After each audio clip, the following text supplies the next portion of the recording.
세상에 떠도는 기묘한 괴담들. 첫 번째 이야기, 스님은 나를 절로 보내라고 했다.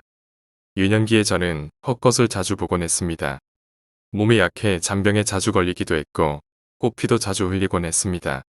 기가 약하니 헛것들이 보였겠죠. 열이 나서 누워있던 방 창문으로 흐릿한 형체가 미끄러지듯이 지나가는 것을 보고 엄마 누가 스케이트 타고 지나갔어 하고 말해서 소란이 일기도 했죠.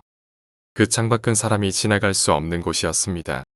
심하진 않았지만 종종 방을 돌아다닐 때 벽에서 팔이나 다리가 튀어나와 가로막아 깜짝 놀라곤 했습니다.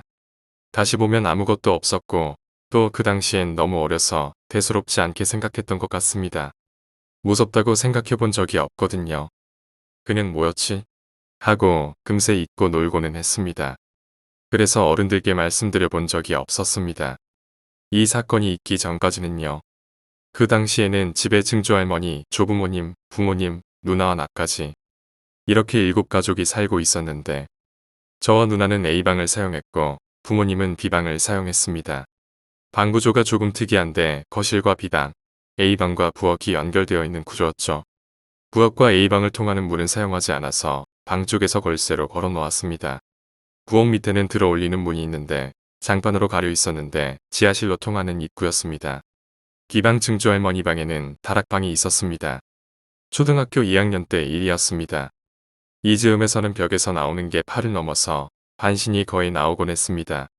상체가 갑자기 튀어나오거나 하반신이 나오거나 혹은 좌반신, 우반신이 나오곤 했는데 역시 대수롭지 않게 생각하고 넘어갔지요. 그래서 그것들도 저를 별로 의식 못했을지도 모르겠습니다. 사건이 있던 날 학교를 마치고 집에 왔는데 어머니께서 빨간 반바지를 입고 거실에 서 계셨습니다. 저는 신발을 벗으며 학교 다녀왔습니다. 하고 인사를 드렸습니다.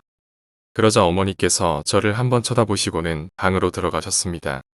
저는 배고프다고 칭얼대며 어머니를 따라 방으로 들어갔습니다. 그런데 방에는 아무도 없었습니다. 저희 방에 가셨는가 싶어서 부모님 방을 거쳐 들어가 보았지만 역시 아무도 없었습니다.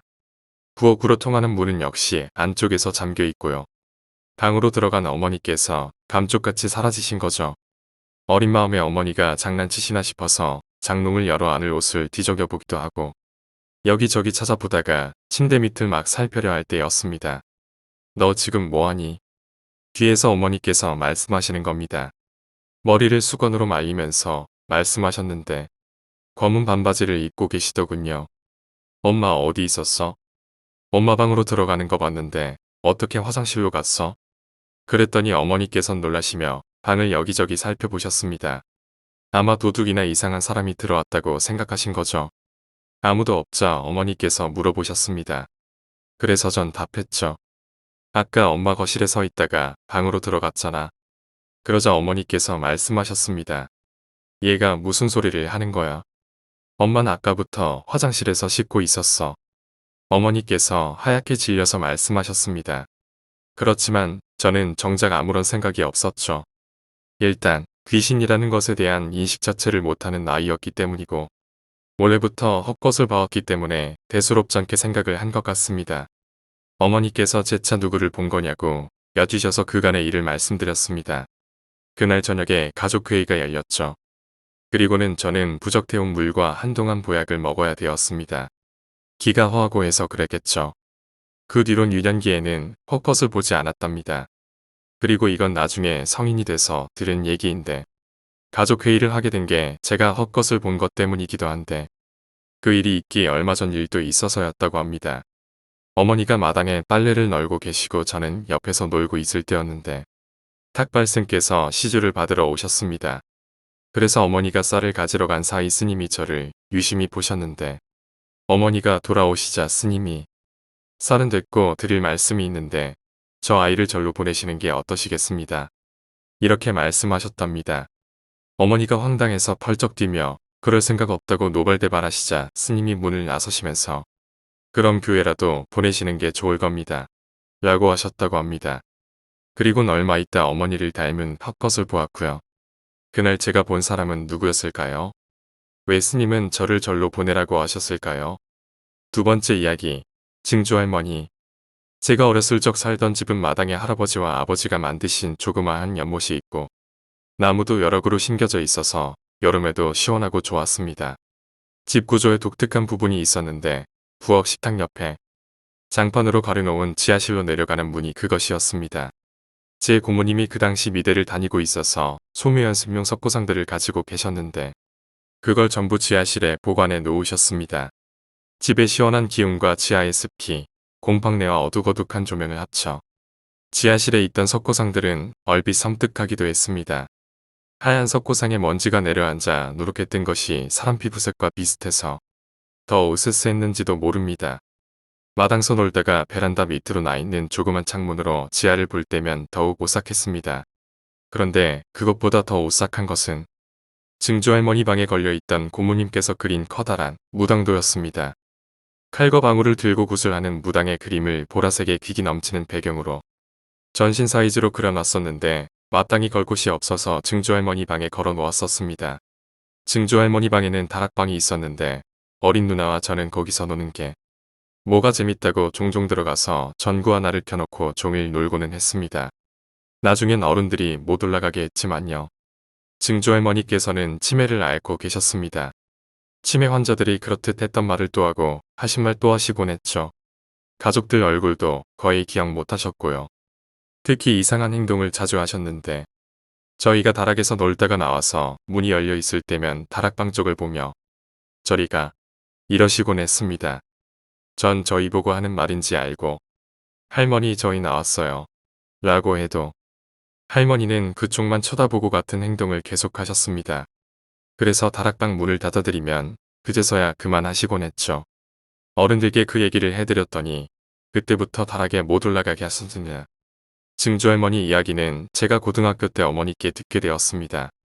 어머니께서는 증조할머님께 식사를 챙겨드리려 가실 때마다 오싹하시다고 하셨는데 기기가 넘치는 무당도 때문도 아니고 다락을 보고 하시는 행동 때문도 아니었다고 하셨습니다.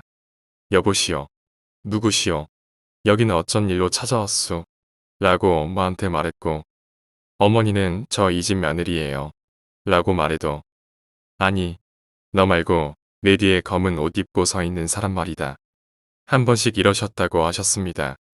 어머니는 소름이 돋아 뒤를 보았지만 역시 아무도 없었습니다.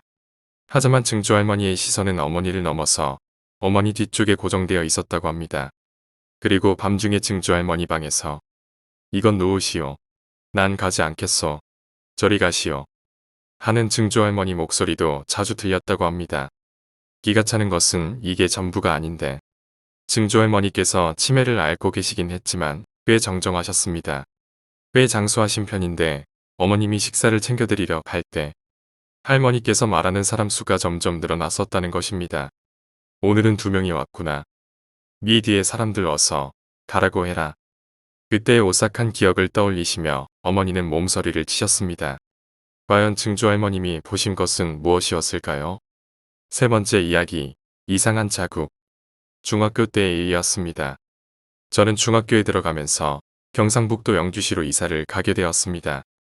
부모님이 운영하시는 회사를 영주로 옮기면서 이사를 가게 되었는데 처음은 말투가 이상하다고 놀림도 많이 받고 새로운 환경에 적응하느라 애를 많이 먹었습니다. 그래도 친구들도 많이 사귀게 되고 즐거운 학창시절을 보냈습니다. 영주에서는 자전거로 등하교를 했습니다. 많은 학생들이 자전거로 등하교를 해서 학교 운동장 한쪽엔 자전거가 잔뜩 놓여져 있었죠.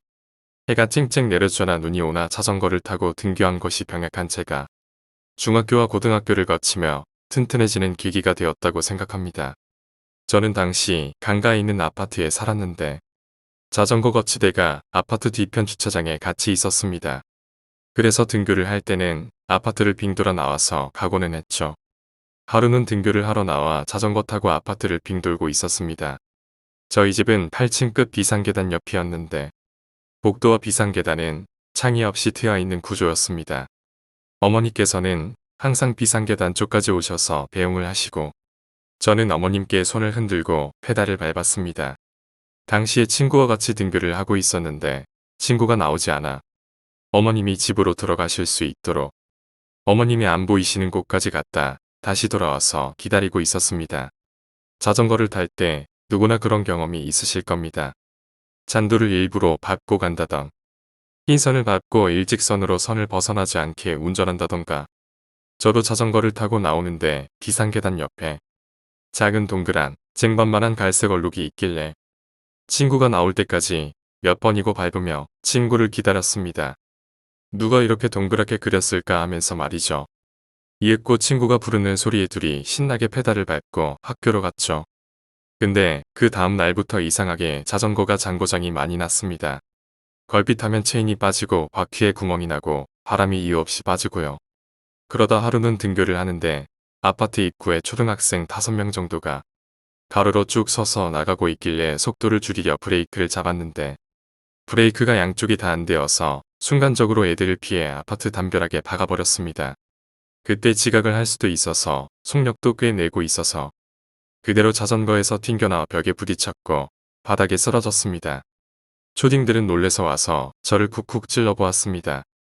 그래서 손을 휘저어 애들을 보내고 10분을 엎어져 있다가 절뚝거리며 자전거에 다가가 상태를 봤습니다.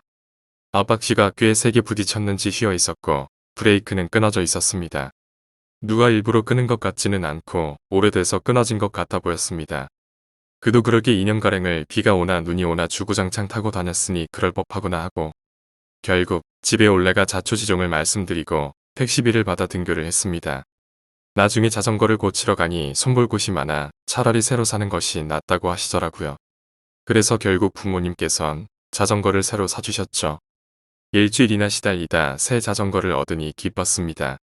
그런데 이것이 단순 해프닝이 아니었다는 것을 알게 되었습니다. 저는 어려서부터 꿈을 거의 매일 꿨습니다. 그리고 기억도 생생하게 했고요. 항상 자고 일어나도 개운하지가 않았죠. 그래서인지 밤중에 자다 깨는 일이 많았습니다. 하루는 꿈에 시달리다가 깨어나 좀 전에 꾼 꿈이 현실인지 아니면 잠에서 깨어난 이 상황이 꿈인 건지 황망해하고 있었습니다. 목이 타서 부엌으로 가 물을 마시고 있는데 아파트 뒤편 산 쪽에서 탕 하는 총소리가 들렸습니다. 가을철이기도 했고 산 쪽에서 난 소리이니 누가 밤늦게 사냥을 하는 건가 하고 대수롭지 않게 여기고 다시 잠자리에 들었습니다.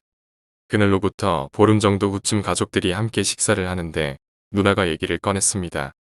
엄마, 나 얼마 전 새벽에 경찰차 소리 때문에 엄청 시끄러워서 깼잖아. 앞에 근처에 뭔 일 있었나 봐. 누나도 성격이 예민한 편이라 잠귀가 밝아서 이랜 소리에 깼었나 봅니다. 재미있게도 가족들이 1시간 간격으로 깼었고 공교롭게도 보름이 다 되어가는데 그 시간을 기억하고 있는 걸 보니 평화로운 도시의 총소리, 구급차, 경찰 사이렌 소리는 흔치 않은 일이긴 했나 봅니다. 그 다음날 등교를 하며 친구에게 그 얘기를 해주었습니다. 야, 우리 아파트 뒷산에서 누가 사람 총으로 쏴 죽였나 봐. 내가 한 얼마 전쯤 새벽에 산 쪽에서 총소리 들었거든. 근데 엄마랑 누나는 구급차랑 경찰차 오는 소리 들었대. 그러자 친구가 말했죠. 그거 산에서 죽은 거 아니에. 니네 아파트에서 사람 죽은 거야. 니네 아파트 14층에서 누가 자살했대. 비상계단 쪽에서 뛰어내려서.